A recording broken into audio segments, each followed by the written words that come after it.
আসসালামু আলাইকুম ভিউয়ার্স, আজ তোমাদের সাথে শেয়ার করব একটা রাইস মাস্ক। এটি খুবই ইফেক্টিভ এবং জাপানিজ এবং কোরিয়ানরা এই মাস্কটা কিন্তু অনেক ব্যবহার করে থাকে এবং এটার রেজাল্টও কিন্তু খুবই ভালো। সো আমি যেই মাস্কটা তৈরি করেছি তোমাদের সাথে শেয়ার করি। প্রথমত এটা চালটাকে কিছুক্ষণ সময় ভিজিয়ে রাখতে হয়, তারপর হচ্ছে এটার সাথে তোমরা কিছুটা পানি অ্যাড করে এটাকে বয়েল করে নিই, যেভাবে ভাত বয়েল করে ঠিক ওভাবে বয়েল করে তারপর এটাকে ব্লেন্ড করে নিতে পারো। ব্লেন্ড করে এটার সাথে টক দই অথবা দুধ যেটাই মিক্সড করতে চাও তোমরা মিক্সড করতে পারো, বাট আমি এখন কিছুই মিক্সড করিনি। সো তারপর হচ্ছে তোমরা এটা প্রতিদিন, আমার সাথে তোমরা চাইলে আজকে থেকে চ্যালেঞ্জ গ্রহণ করতে পারো, প্রতিদিন তোমরা এটা ব্যবহার করবে সকালবেলা অথবা যে কোনো সময় ব্যবহার করতে পারো, কোনো সমস্যা নেই। বাট ব্যবহার করার পর 10 মিনিট এটাকে রেখে দিতে হবে, তারপর এটাকে সুন্দর করে ওয়াশ করে ফেলতে হবে।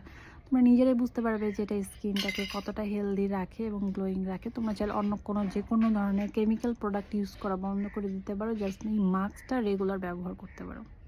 সো অবশ্যই আজকে থেকে চ্যালেঞ্জ গ্রহণ করো।